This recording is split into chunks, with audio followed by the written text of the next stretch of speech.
Hey everyone, welcome back to another video. Today we're going to go over the Chronos and why has she been performing badly in the Dimensional Arena. I have gotten her on 2 accounts and I have seen how she performs. I have tested everything that I could have and I have noticed that she's quite weak when it comes to runes, she's quite weak when it comes to her oath force, and she's also quite weak when it comes to the Sands of Time.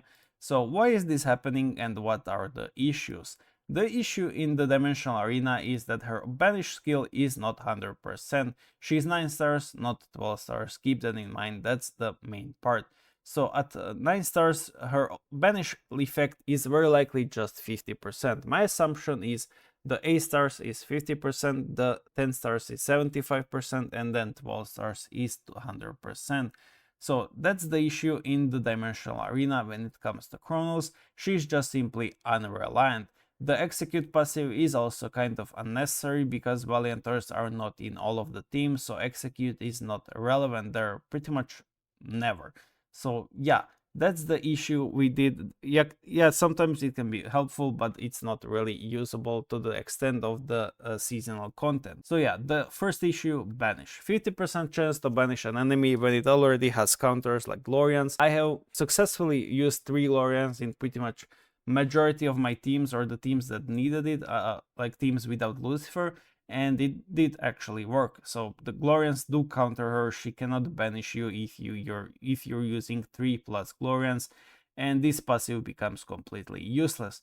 So fitting 3 Glorians is not that hard in the teams that you need them, so that makes Chronos really bad in the Dimensional Arena. On top of that, each time Chronos casts a skill, she increases allies and reduces enemies multiplier by 200% up to 2000%. So the difference with this and Lucifer is Lucifer says each time an ally casts a skill. That is pretty much a massive difference. So Chronos casting a skill is like not that often, which is really issue, but each time ally casts a skill, Lucifer caps this out really fast, Chronos will cap this out really slow.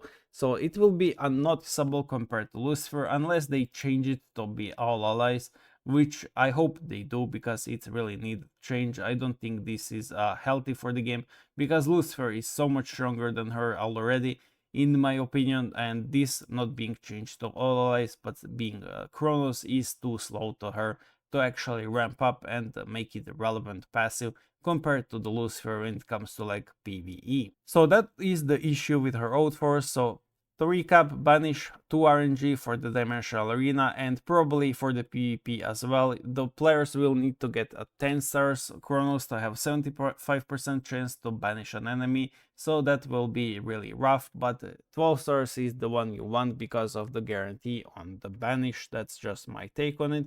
And the first part is pretty bad because she is just too reliant on herself instead of giving all allies ability to do what Lucifer already does. So this is just like a weaker version of the Lucifer. Her other Ion Eclipse passive is at the start of each round, each ally has a 66% chance to reset their ultimate cooldown.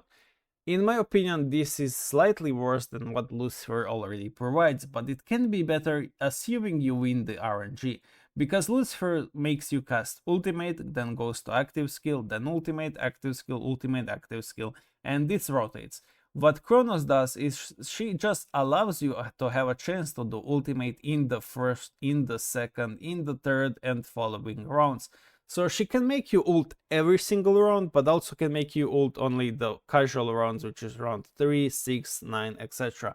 So it could be better, it could be worse. Like, I don't know. I feel like 66% chance to reset their ultimate is bad, unless it works on every single action and each time they do a combo action, they can actually reset their ultimate. In that case, it would be kind of justified because we do have a lot of spammers that can do that. So yeah, overall I'm not sure, and I'm not entirely sold on this passive. Like, I like it, but at the same time I don't, because I can play Lucifer that is going to guarantee me like 7 to 8 ults per round, whereas I could play Chronos that could be not guaranteeing me any ult per round. But yeah, we will see about that. Hopefully she will be winning more than 66% chance. Hopefully they make it like 99% chance, actually like a hidden text or something. but we will see about that when she is fully released. In the Dimensional Arena, this worked. I have seen my heroes ult in the first round, so yeah, it works, but is it going to make a difference? We will see. It could actually impact the current Extreme 100 clear, because it's like a lock is behind the ultimate, so if you spam with Chronos a lot of times, perhaps it will be 33% chance at the 7 stars, and then at 9 stars it will be 66. So if you get her to 9 stars and spam Rift Odyssey with Chronos, you could actually have a chance at clearing the Extreme 100, assuming you will win a lot of these ultimates cooldowns RNGing and you will be able to kill the boss. But yeah, that's a big if. So yeah, that's the issue in my opinion with her second passive. It's just too unreliant, similar to her old force, which is just unfortunate. She's kind of a RNG bot at this point. And her first passive is at the start of each round, each ally has a 100% chance to multiply their attack, defense, which is useless, and max HP by 2, or a 25% chance to multiply them by 4 until the end of the round. So the issue with this, mainly in the Dimensional Arena, was if you had any opponent that could lower your stats, for example Tiamat, Tsuki, or Lucifer, you would simply be multiplying a 0 with a few numbers like 2 or 4, which is still 0. Multiplying anything with 0 will give you 0, therefore this hero will multiply your stats by 0. That's the issue in the Dimensional Arena though, because in Dimensional Arena you don't have gears, you don't have like the bonuses from the archives, the heroes have simply no stats, so there's nothing to multiply. This is why she gave the bad results already. She was good with heroes that could actually boost your flat stats. Heroes like Elisha, heroes like Yorm, heroes like Tsuki, so she's basically good if you have a hero that is already good. She's making you win more in a win team, so if you have a winning team, you will just simply be winning even more. That's the issue with this. She's not a win condition, she's basically just a boost to your winning. And that was the issue in Dimensional Arena, so people confuse her by being strong when paired already with strong heroes. No, that's not her being strong, that's the other heroes being strong like Yorm, and you're just giving Yorm another boost, which was actually good, but wasn't really necessary for your victory. So what will happen in the seasonal content? Well, my assumption is in the seasonal content we can use something like 7 plus ethereals.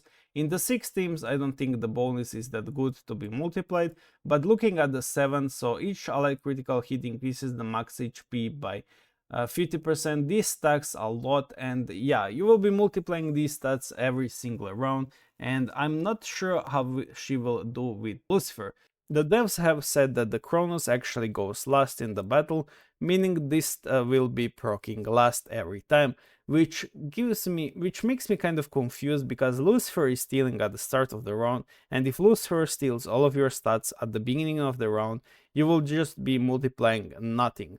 So that's my issue on this passive. I'm not sure how they should be fixing it. Like, I don't want Chronos to be a Lucifer counter. Everyone can think of a way to counter her. Like, just apply her sense to be immune to stat steal, and or just make her apply immunities to stat steal, and it's all. Like, we have a Lucifer counter, but I don't personally want that.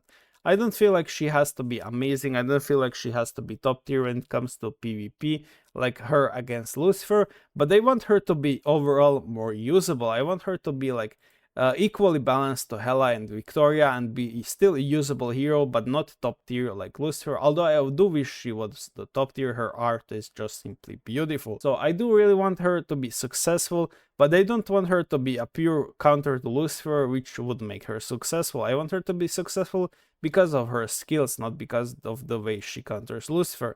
But that's probably the only way to actually make her the top tier, is to actually have the way to counter Lucifer.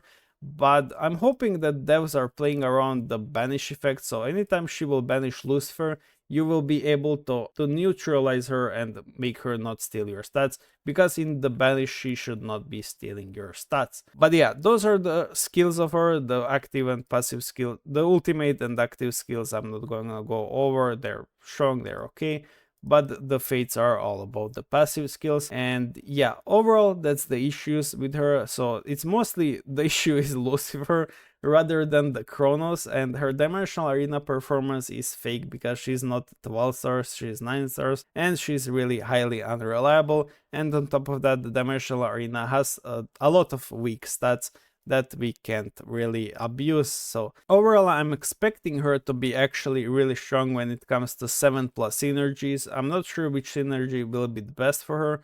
Maybe the Doom, so you can just simply reflect yourself to death, but I'm expecting her to be good in all of the synergies.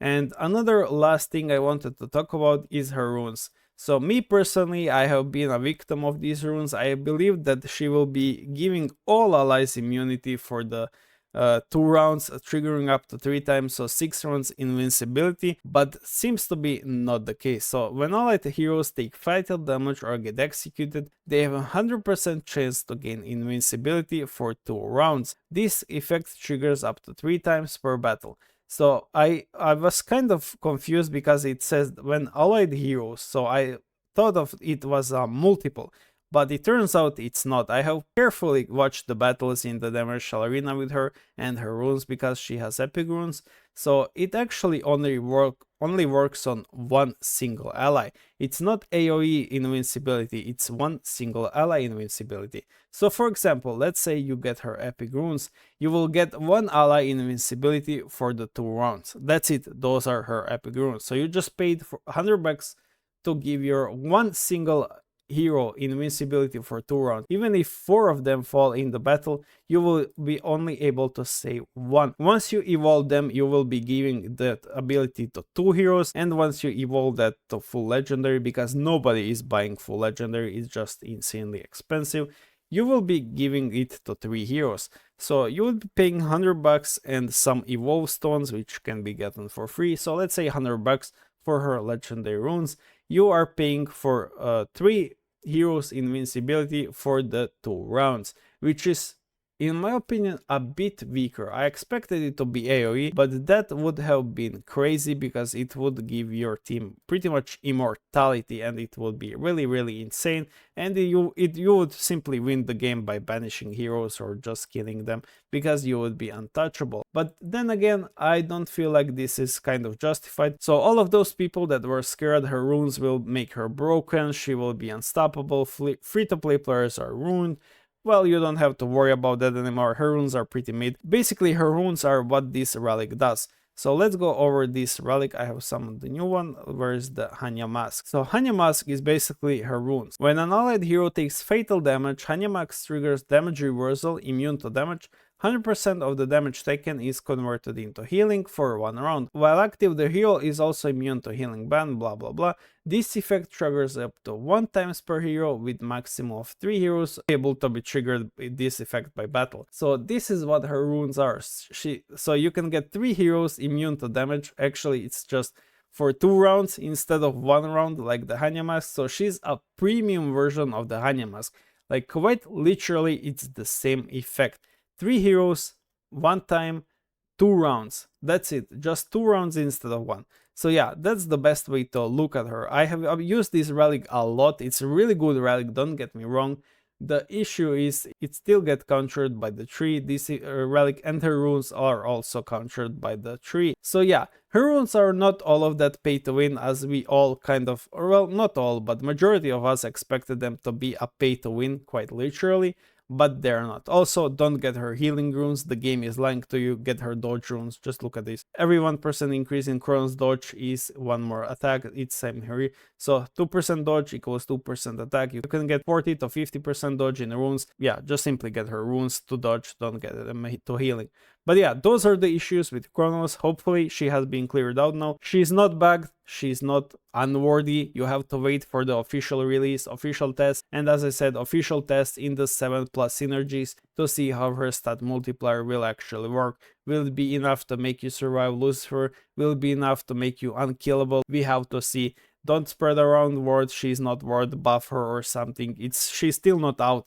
Dimensional Arena is fake when it comes to testing. The only good thing about Dimensional Arena is seeing if the hero is bugged, how their rules work, etc. Not how the hero performs in the normal PvP.